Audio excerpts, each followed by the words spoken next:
Ugh, I'm never going to get part 2 of Rick's Death and Degrassi video out. Every time I plan it, something comes up that I need to do a shorter video. I promise, it's coming. Still, this gives me the chance to talk about something that I've wanted to discuss for a long time now. Was Zane a bad boyfriend? The consensus on the Degrassi subreddit seems to be, yes he was. But as anyone who's watched enough of my videos will know, I tend to go against the popular opinion, and so it is true here. I can see how one would think that Zane is terrible and forcing Riley out of the closet, but there's only one time where he was actually doing that, and it was at the beginning of season 11A. Before then, Zane didn't necessarily want Riley to out himself. It would have been easier on Zane, and he didn't understand why Riley felt the need to pretend, but he was fine with seeing Riley romantically outside of school. What he didn't sign up for was being told that he couldn't talk to Riley in school, especially in front of the football team. Even being on the same team was something that Riley was against. It bothered him that Riley treated friendly interactions as if Zane was going to ignore Riley's wishes and jump him in the locker room. It caused Zane to feel like he was constantly about to wake the sleeping bear. At any moment, something innocent that he does can cause Riley to push him away because of homophobia, both external and internalized. That's why he wanted to wait to be with Riley until the football and the gay halves come together.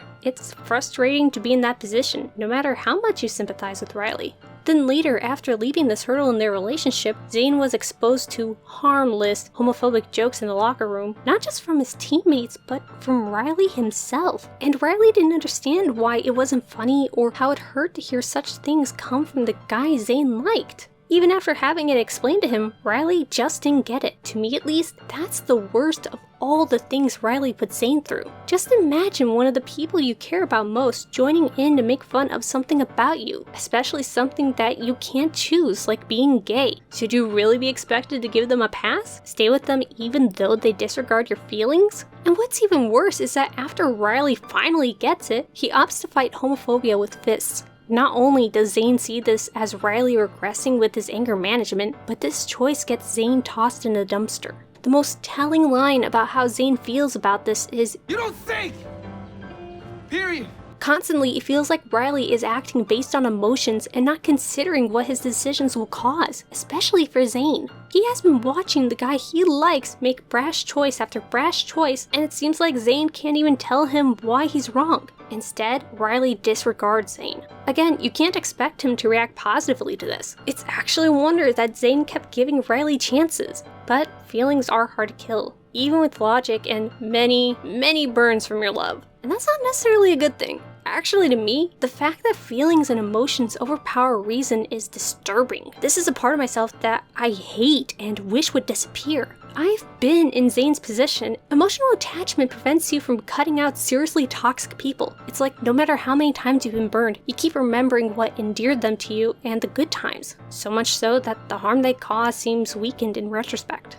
Now, as I said earlier, there is one instance where I think Zane was being selfish with Riley's coming out. After trying to tell his mom about his sexuality, Riley's mom tries to pretend away her son's gayness. And after being shown that she's just not going to accept him, Riley decides that maybe pretending is the easiest thing. At least his mom was talking to him, and he'd only have to endure it for another few months until university. But Zane didn't want that. He felt like a dirty secret. He didn't want to play the platonic friend in front of Riley's family or have to listen to them talk about Riley's complicated girlfriend. Zane basically made Riley choose between his family and his boyfriend. It's unlike what came before because it was already proven that Mrs. Stavros won't be receptive to her son being gay, and Riley wasn't seeing this as reason to avoid Zane. That is, until Zane basically gave him this ultimatum. I don't think either Zane or Riley are bad people. I would say Riley's baggage hurt Zane a lot more than he should have put up with, but Zane is not as bad as everyone says. He wasn't forcing Riley out of the closet except for that one time in season 11A. All he wanted was to be acknowledged by the guy he liked and not treated like a leper because of his sexuality.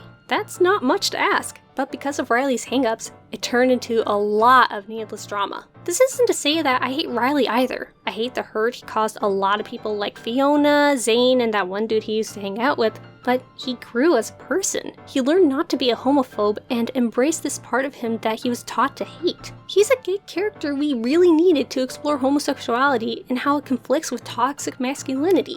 And I think there's hope for these two perhaps. When Riley isn't trying to hide his gayness, the couple gets on swimmingly. Maybe they're endgame. The show seems to hint at that. Thank you very much for consuming this video. If you'd like to talk to me about just about anything, feel free to hit me up on Twitter. You can find me at NotAVampyre. Thank you very much again, and until next time.